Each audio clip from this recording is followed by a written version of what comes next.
La plupart des parents découvrent notre maternité lors de leur premier accouchement. Mais il arrive que certains d'entre eux l'aient connue avant nous. Surtout ceux qui attendent leur enfant depuis 18 ans. Vers 92-93, on a voulu tout de suite avoir un enfant. Donc on a commencé tout le cheminement. Elle dort ou quoi? C'est bizarre quand même. Peut-être que c'est le produit qui l'endort aussi, non? Bah non, enfin je...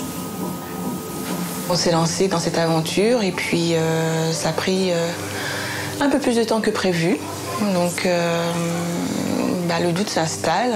Donc on a consulté très rapidement et puis on est passé au FIV, on a fait plusieurs tentatives.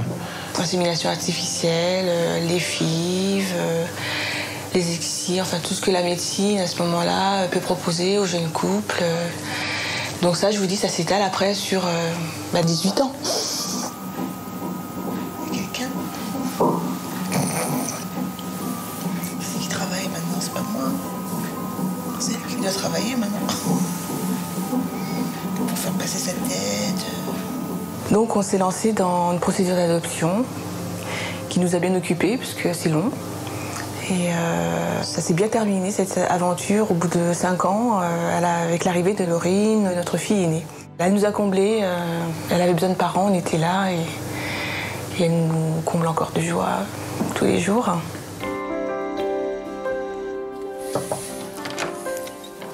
Bonsoir. Bonsoir. Comment allez-vous? Ah bah ça va mieux. Ça va mieux? La péridurale? Ah oui.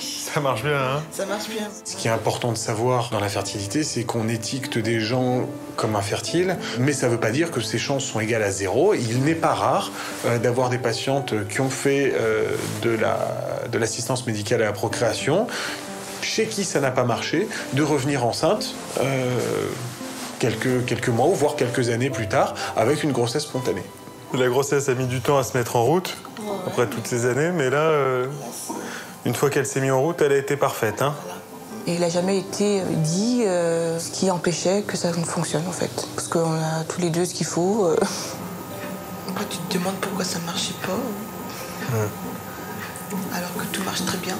Ah, elle était peut-être plus forte que les autres, je veux savoir. On peut se poser des milliers de questions. Non, mais c'est... Il y a aussi une part psychologique importante dans le fait de ne pas avoir de grossesse ou parfois d'en avoir. Enfin, je savais pas ce que c'était que les contractions. Maintenant... Maintenant, vous pourrez en parler avec les copines. Ah bah oui. Merci en tout cas pour... À plus tard. Bon courage. Merci. Qui c'est qui s'occupe de vous? C'est Yannick? Yannick, oui. Elle est super. Bon. À plus. Merci.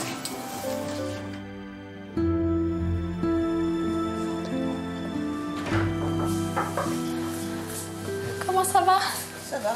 Ça va mieux? Ah oui, ça va. Ouais, vous êtes bien soulagée? J'ai un petit masque parce que j'ai commencé à avoir un petit peu la crève. Et je préfère mettre un masque plutôt que vous transmettre quelque chose et à votre puce. D'accord. D'accord? Donc c'est pour ça que j'ai... Vous allez voir plus que mes yeux maintenant. Alors pour en revenir à votre grande, elle a quel âge? Elle a 7 ans et demi. D'accord. Et vous l'avez eue à quel âge? Il y a 3 mois. Ah oui, donc vous l'avez vue toute petite, toute petite. Oui, on a bien profité aussi. Ouais, bah c'est bien. Et elle est contente? Elle est ravie. Ouais. Elle réclamait. C'était Bah oui. un peu délicat. Ouais, c'est ça. Bah, quand ça veut pas, ça veut pas. Hein. Avec Laurine, on avait abouti déjà à quelque chose, on était contents. Et puis un jour de printemps, je me suis aperçue, moi qui suis bien réglée, que j'avais un peu de retard. Donc bingo, c'était la bonne nouvelle de ce début de printemps. C'est une belle histoire, tout ça. Bon, vous allez quand même pas me faire le coup que je vous accouche pas. Bah... Non, c'est pas le but. Sauf que ça se profile un petit peu comme ça, là. Hein? Hop. Ça, c'est pour votre petite puce. Quand ça vous fait mal devant, c'est qu'il y a une contraction, donc il faut pousser. Il y en a une, là? Alors, on y va. Allez, on prend de l'air. Vous bloquez, vous poussez. Et poussez sur les barres. Allez, pousse. Allez, encore. Poussez votre bébé, là. Allez, encore. Encore.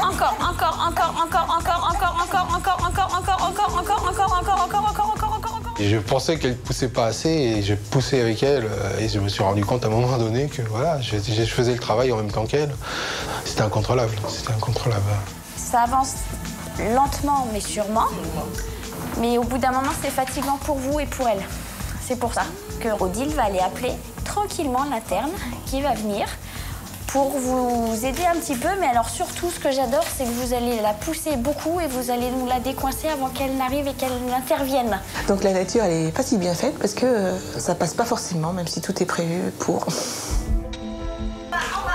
En bas, voilà. Allez encore, maintenez. Ça, c'est très bien. Et ben voilà. La tête est pratiquement là. Oh Samuel, la menace de la ventouse a fait Mais que... oui, la tête est pratiquement là. C'est bon. C'est la prochaine fois, je commencerai par la menace de la ventouse. D'accord. Vous voulez que je sois là? Et c'est ce que j'ai dit. C'est ce que j'ai dit. Nous, les médecins, classiquement, on ne fait pas les accouchements normaux. On est appelé que s'il y a une problématique. Mais mine de rien, voilà, je me suis tapé les 12 heures de travail. J'aimerais bien voir un petit peu la concrétisation. Et c'est le plaisir de faire l'accouchement et de partager ce moment avec la famille qui est important. Encore. C'est très très bien ce que vous faites. Il y a un miroir, vous voulez voir? Il y a le... Oui, vous voulez bien? Il y a une aide-soignante qui a la bonne idée de me proposer un miroir pour voir le travail. Encore. C'est très très bien ce que vous faites. Allez, Quand j'ai poussé en regardant ça, ça m'a donné envie de pleurer. Enfin, je pleurais parce que pour moi, ça y est, il suffisait de pousser une fois et puis hop, je l'avais dans les bras. vous ne poussez pas, vous me laissez faire. Allez, attrapez-la. Voilà, allez, penche-toi comme ça parce que... Attends, voilà,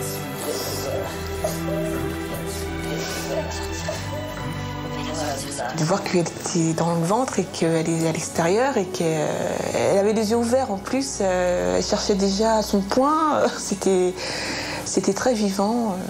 C'est un moment formidable, quoi, unique, c'est indescriptible. De l'avoir tout de suite sur soi. Et puis de savoir que c'est fini, elle est là, et puis elle est en bonne santé.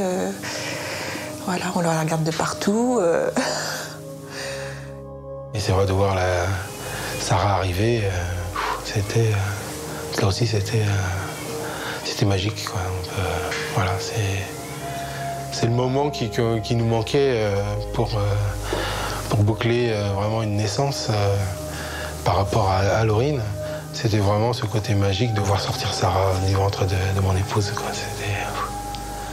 Je dirais pas que ça efface les années, mais ça les compense, quoi. Il a fallu passer par là, bon, on accepte, quoi. Après, on se dit, on accepte le destin.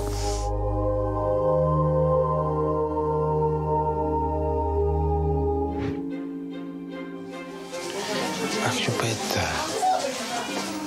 Bonjour. Ça va, ma choupette? Bonjour, mon bébé. Bonjour, Sarah. Alors, tu dis pas bonjour à ta sœur? Bonjour, Sarah. Le premier jour, c'était timide. La petite sœur, elle est là. J'ai plus mon coussin qui bouge parce qu'elle se mettait souvent sur mon ventre. Puis de temps en temps, elle recevait des coups de pied. Donc, elle l'avait plus. C'était timide. Elle l'a à peine touché. Tiens, regarde. Bonjour, Sarah. Elle a la même couleur de peau que toi, hein, t'as vu? Bonjour. Comment allez-vous? Bonjour. Bonjour, choupette. Oh là là. Ah, j'ai faim. Comment ça va? Très bien. Ça va bien. Bien remis. Moi, je vous revois dans 4-6 semaines. D'accord. On discute de la contraception. Eh ben ouais. Grande nouveauté. Grande ironie Voilà. du sort. Ouais. D'accord? Très bien. On se dit à 43 ans, il va falloir que je pense à une contraception que j'ai jamais prise. Ça fait drôle. Moi, ça rajeunit en même temps. On se dit, tiens, on va surtout faire attention, quoi. Parce qu'on sait jamais. On n'est pas à l'abri d'une deuxième grossesse spontanée. Ça reste un moment très marquant, émouvant, qu'on n'est pas prêt d'oublier. Surtout quand on l'a attendu comme ça. Bon, bonne fin de week-end, portez-vous bien. Plein de bonnes choses à vous quatre. Et puis à bientôt, Choupette. Ça fait partie réellement de notre vie. C'est peut-être un grand mot, hein, mais c'est vrai que l'hôpital de Poissy, avec l'accueil qu'on y a eu, le médecin, monsieur Dr Salamar, un bon suivi, on a l'impression qu'on fait partie de la famille presque.